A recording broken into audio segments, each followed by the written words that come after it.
اعوذ باللہ من الشیطان الرجیم، بسم اللہ الرحمن الرحیم۔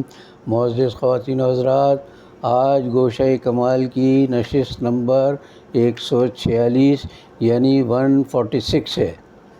ہم گزشتہ نشست میں نام نہاد رنگ و بو کی دنیا پر کچھ گفتگو کر رہے تھے۔ آج اس کی دوسری قسط ہے۔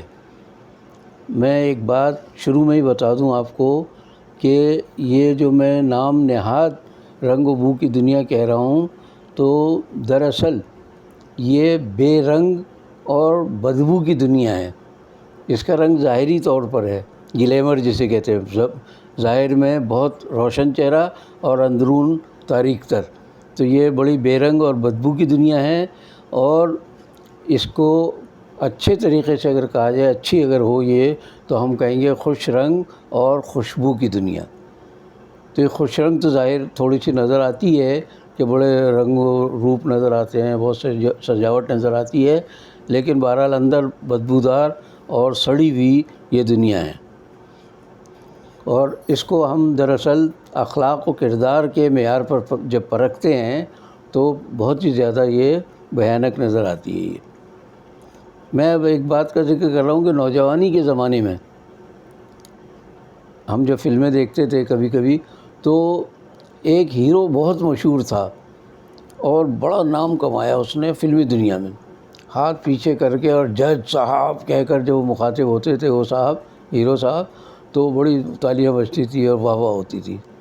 تو بظاہر یہ سمجھا جاتا تھا کہ یہ باہر کی دنیا میں بہت اچھے آدمی ہوں گے، جب فلم میں اور وہاں اچھے نظر آتے ہیں یہ، تو ان کو جو ہے بعد میں، یعنی میں بھی ان سے متاثر تھا، سچی بات ہے، ان کے یعنی کردار سے، فلمی کردار سے، یعنی ان کی اداکاری سے میں بھی متاثر تھا۔ تو ذرائع ابلاغ نے بھی ان کا بڑا زبردست امیج بنا رکھا تھا، اور بڑی مشہور شخصیت۔ پاکستان میں شاید ہی کوئی ہیرو اتنا مقبول ہوا ہو جتنے وہ صاحب تھے۔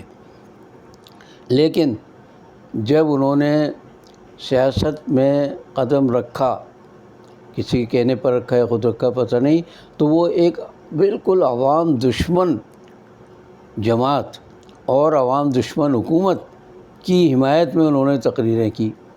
اور یعنی سیاست میں جس طرح الیکشن سے پہلے تقریریں ہوتی ہیں، تو یہ صاحب ان کی تقریر، ان کے حق میں تقریریں کرتے تھے۔ تو ظاہر ہے اگر ایسے ملک دشمن لوگوں کے حق میں کوئی تقریر کرے گا تو اس کا امیج تو پاش پاش ہو جائے گا۔ میرے اندر تو بہرحال بالکل ہی ان کا ایک اچھا تصور ختم ہو گیا، اور بہت لوگوں نے، بلکہ ان کی بعد میں فلمیں بھی بعض اوقات وہ ناکامی کا شکار ہوئی، صرف ان کی سیاست میں آنے کی وجہ سے اور غلط حکومت کی حمایت کے باعث۔ اب یہ دور، میں اکثر کہتا ہوں، لوگ کہتے ہیں پتہ نہیں ذوالفقار علی بھٹو سے کیا دشمنی ہے۔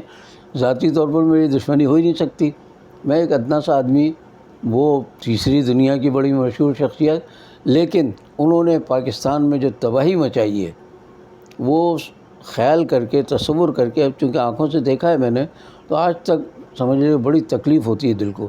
بعض اوقات آنکھ میں آنسو آ جاتا ہے کہ ایسے لوگ بھی ہمارے اوپر حکمران رہے۔ تو ان کے دور میں یہ جو فلمی دنیا تھی، اس نے بڑی ترقی کی، اور اس کے اداکار اور اداکارائیں فحاشی اور عریانی میں بالکل سمجھ لیجیے کہ بہت آگے بڑھ گئے تھے۔ اور سنیما میں انگریزی فلمیں بالکل سمجھ لیں، عریاں فلمیں بھی سنیماؤں میں دکھائی جانے لگی۔ اچھا، اب ذرا مزے کی بات دیکھیے کہ ان کے جو وزیر اطلاعات و نشریات تھے وہ مولانا کہلاتے تھے، نام نہاد مولانا تھے وہ، اور وہ جماعت اسلامی سے ٹوٹ کر ادھر آئے تھے وہ۔ تو جماعت اسلامی میں جو بھی کردار رہا ہوگا ان کا، لیکن یہاں آنے کے بعد جو حالت ہوئی ہے کہ جب سنیما سے لوگ نکلتے تھے باہر عریاں فلمیں دیکھ کر، تو مولانا فلاں زندہ آباد کے نعرے لگاتے تھے، یعنی ہال سے نکلتے ہی مولانا کے نعرے لگتے تھے زندہ آباد کے۔ تو آپ اندازہ کر لیں کہ وہ کیسے مولانا تھے اور کتنی بےہودگی ان کے دور میں، جو دراصل ذوالفقار علی بھٹو کا دور تھا، اس میں پھیلی۔ اچھا، اس دور کی ایک بہت شرمناک آج کہانی سنا رہا ہوں میں آپ کو، شاید نئی نسل کو یقین نہ آئے، لیکن یہ اس زمانے میں ہم تو ہوش حواس پہ تھے، کچھ اخبارات سے بھی تعلق تھا، تو کراچی میں ایک کی کلب چلایا جاتا تھا. کی کے معنی ہوتے چابی. اتنے بدماش اور بے ایمان لوگ وہاں جمع ہوتے تھے کسی ہوٹل میں یا کسی گھر پر, اور ایک ٹوکری میں اپنی اپنی گاڑیوں کی چابیاں ڈال دیتے تھے. اس کے بعد تھوڑا سا اندھیرا کر دیتے تھے, پھر اپنی بیویوں سے کہتے تھے کہ جاؤ کوئی ایک چابی اٹھا کے لے آؤ. اب وہ جو چابی اٹھا کے لاتی تھی, ظاہر ہے ضروری نہیں کہ اپنے شوہر کی ہو, وہ کسی کے بھی شوہر کی ایک دوسرے میں اس طرح بدل ہو جاتی تھی.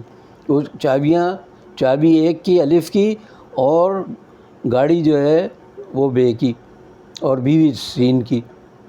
تو یہ سارا جو سلسلہ تھا اس قدر عیاشی کا سلسلہ تھا کہ تصور سے ہول آتا ہے کہ پاکستان جیسے جو اسلامی ملک کہلاتا ہے اس کے اندر یہ کچھ ہوتا رہا. اور میں نام نہیں لے رہا ہوں, ایک بڑے مشہور فلم کے اداکار, بڑی عزت ان کی, بڑا وقار, اور بہت لیے دیے رہنے والے, اور سمجھ لیں کہ بہت سنجیدہ مشہور تھے. وہ اس کے بہت سرکردہ کارکن تھے اس کی کلب کے. اب اس سے اندازہ کریں کہ وہ صاحب اور دوسرے صاحب, اس کا مطلب یہ کہ چابی آئی ہے, فرض کریں الف کی چابی بے کی بیوی کے پاس آ گئی ہے. اب یہ پابند ہیں کہ بے کی بیوی جو ہے اس گاڑی میں بیٹھ کر جائے, بے کی گاڑی میں, الف کی بیوی, اور اس طرح یہ سب روانہ ہو جاتے تھے ان کے بنگلوں میں, اور پھر رات گزار کے پھر صبح اپنے اپنے گھروں کو آتے تھے. تو بدماشی کی انتہا تھی یہ کی کلب, چابی کا جو کلب تھا وہ. اور یہ بھٹو صاحب کے دور کا کارنامہ ہے یہ. اس سے آپ اندازہ کر لیں کہ ان کا دور, میں تو اس کو دور نامسعود کہتا ہوں. دور مسعود ہوتا ہے نیک دور, دور نامسعود نامبارک دور تھا وہ, جس سے پاکستان کا اخلاقی امیج بری طرح تباہ ہوا. تو اخلاقی بحران اگر کسی معاشرے میں ہو جائے اور اس میں فلمیں اور ٹی وی اور یہ سارے کوئی غلط کردار ادا کریں, تو ان سے نمٹنے کا ایک ہی طریقہ ہے کہ خود ان کو بحران میں مبتلا کر دیا جائے. ابھی پچھلے دنوں میں نے ذکر کیا تھا پچھلی نشست میں کہ بحران میں آئی فلمی صنعت, رو رہے ہیں فلمی صنعت سے وابستہ لوگ کہ عید پر ہم کوئی فلم ریلیز نہیں کر سکے, ہم اس قدر پریشان ہیں. تو ہمارے وزیر صاحب, وزیر اطلاعات و نشریات, ایک وہ تھے مولانا, دوسرے یہ جو کبھی چاند کے بارے میں کچھ گفتگو فرماتے ہیں, کبھی موسمیات کا ذکر کرتے تھے. تو انہوں نے کہا کہ جو ہم آپ کو بحران سے نکالیں گے, اور فلمی صنعت کو بحران سے نکالنا ہماری اولین ترجیح ہے. اولین ترجیح کا میں پچھلی بار بقیہ ادھڑ چکا ہوں میں کہ اولین ترجیح کیا ہوتی ہے, ان کو کچھ پتہ بھی نہیں ہے.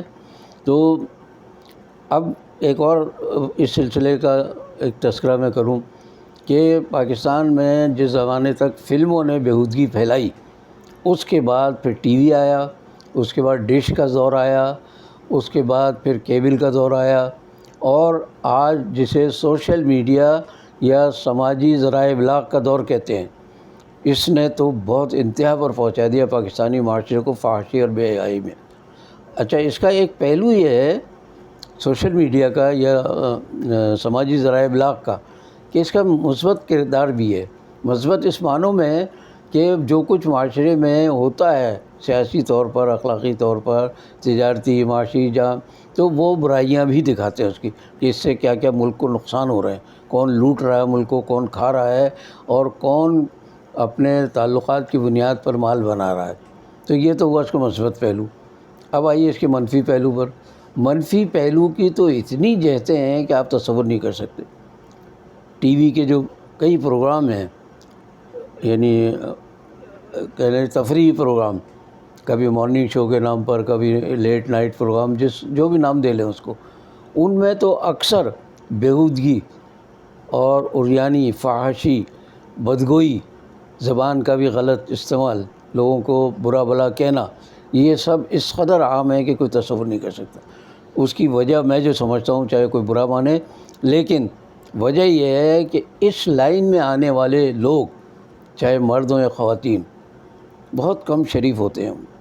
چہرہ دکھانے کا ٹی وی پر یا فلم میں اس قدر جنون پیدا کیا ہے ہمارے ان ذرائع ابلاغ نے کہ عورتیں, لڑکیاں, بس وہ ایک چہرہ دکھانے کے چکر میں وہ کچھ بھی کرنے کے لیے تیار ہو جاتی ہیں.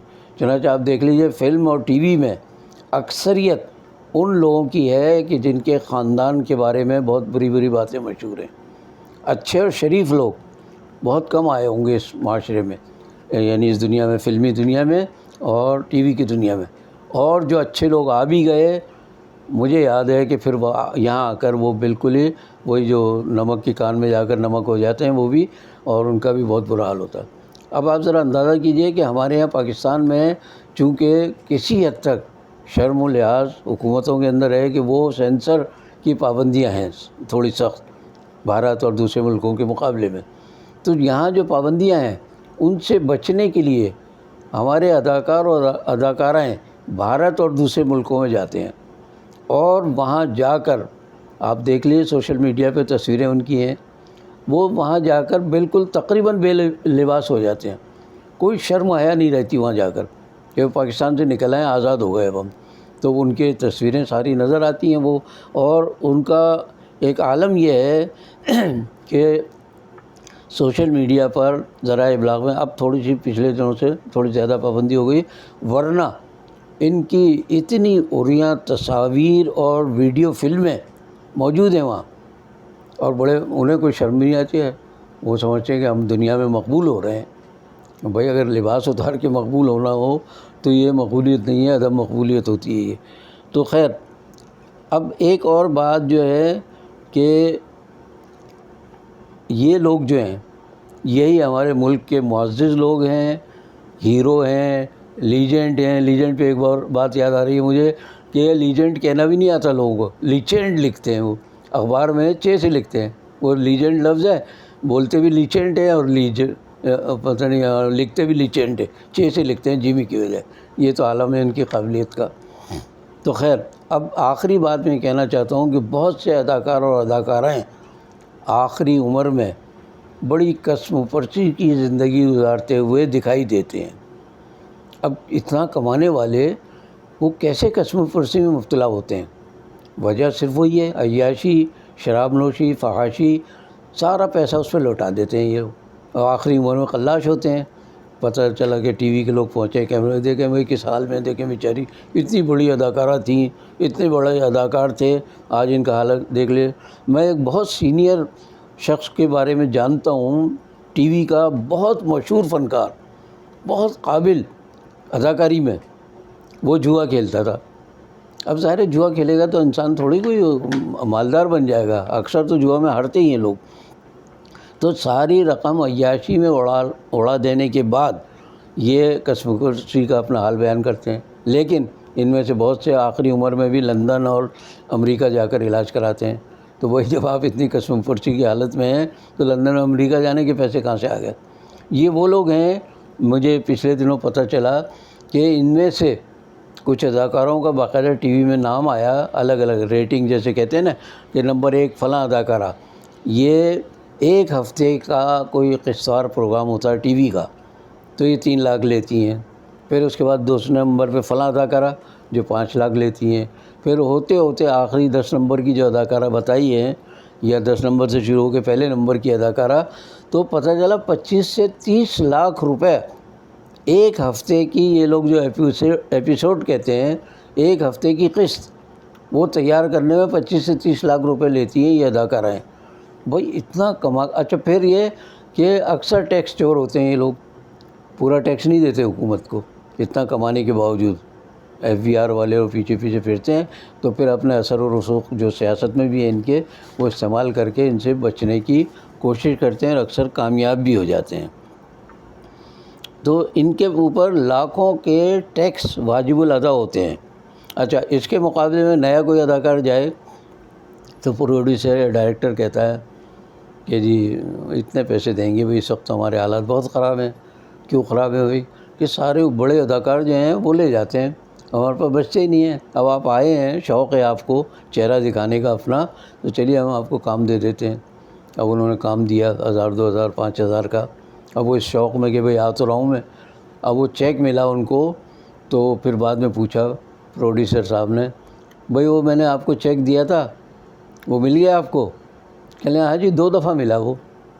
تو وہ پریشان ہوئے، کہنے 2 دفعہ کیا مطلب ہے؟ کہنے 1 دفعہ آپ نے دیا تھا اور 1 دفعہ بینک والوں نے دیا، مطلب واپس آ گیا، وہ باؤنس جسے کہتے ہیں، بینک سے باؤنس ہو گیا، پیسے ملے ہی نہیں، وہ بھی چیک دیا ایسے ہی اور بینک میں جمع کرایا، معلوم واپس آ گیا۔ تو جو چھوٹے اداکار ہوتے ہیں، لیکن یہ بھی یہ ذلت و خواری اس لیے برداشت کرتے ہیں کہ ہمارا چہرہ نظر آ جائے، لوگ دیکھیں کہ ہاں جی فلاں صاحب بھی آئے تھے، اور ہو سکتا ہے کہ آئندہ چل کر ہمیں موقع ملے، ہم بھی بڑے اداکاروں میں شمار ہونے لگیں۔ تو یہ سارا معاملہ جو ہے، اس میں ایک اور بڑا دلچسپ واقعہ یاد آ گیا مجھے۔